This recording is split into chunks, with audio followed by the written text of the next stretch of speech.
10 hours resetting in front of Sushi High Roller. Do we have a shiny Aegislash? Yes, we do. No way.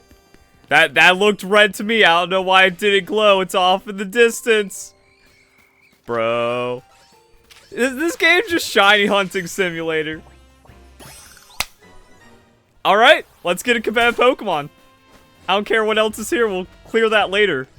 Unless we have 2 shiny Aegislash. Okay, and to make the training easier, I'm gonna grab a Life Orb, and I'm gonna put that on my Zygarde, so we just one-shot everything. And taking damage from the Life Orb is going to be fine for getting us into 100% form, and then things get weird. Oh yeah, these people are really important. So, I mean, that's nice, where we get a little bit towards the EV training. Oh, I also didn't make note of how much money I'm starting with. It's like around 100k. So I can just see if it's better to do this and then EV train it. Also, the Life Orb is kind of weird because it costs you a lot of health, so Hyper Potions don't become effective. But then you can just kind of swap back and forth between your Pokemon as it changes forms. You just get that health back for free.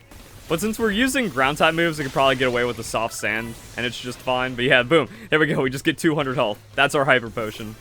So that goes into more optimization about this, building the best team for the Z-A Royale. Gotta figure that one out a bit, having multiple Pokemon, so you just chain one-shots or something.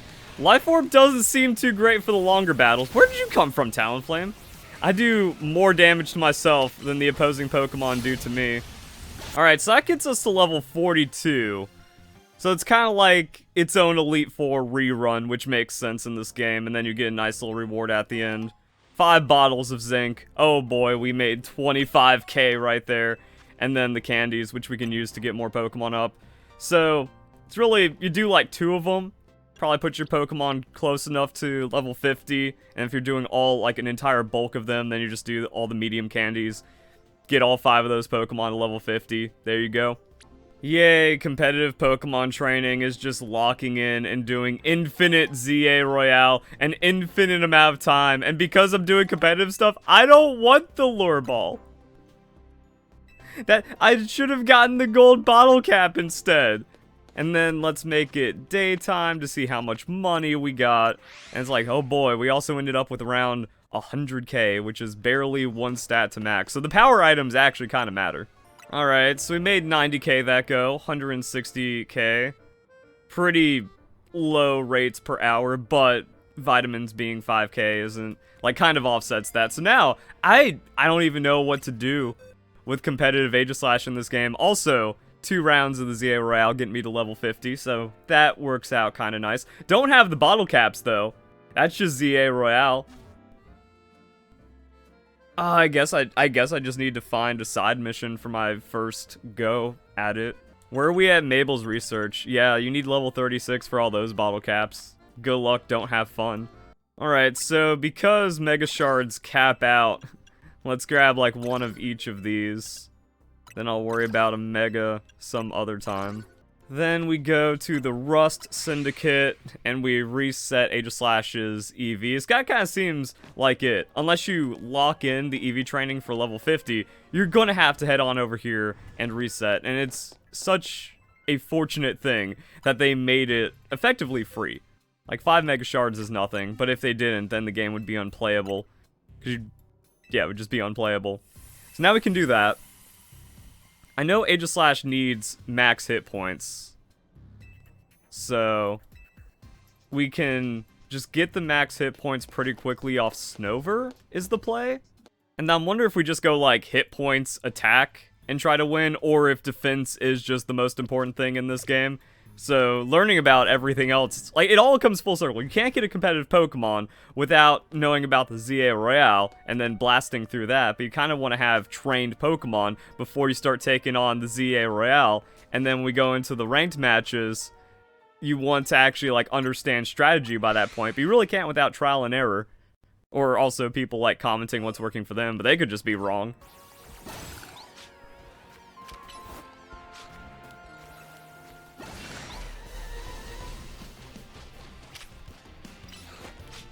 Alright, so we did 1 lap of the snow run. That gives us some hit points, which makes sense. And then if we're going for attack, then we can also train attack in area 8 pretty effectively.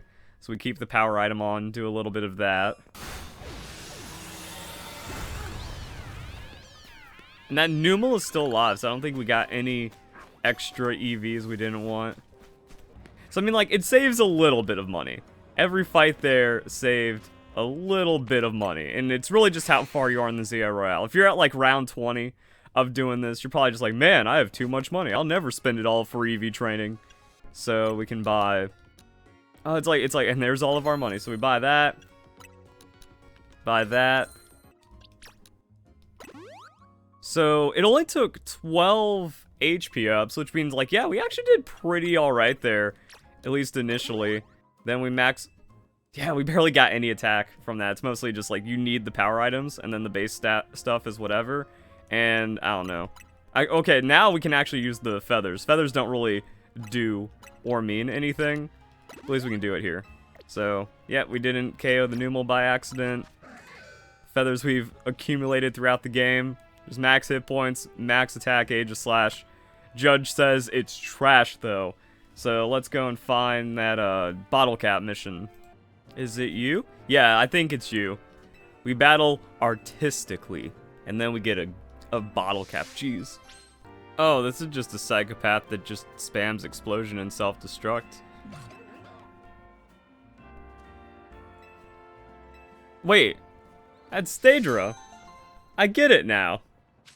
Her art is an explosion, and we only get 2 silver bottle caps, which is absolutely not enough. Oh, and the self-destruct. Oh, that mission's just worth it for the psychopathy, I guess.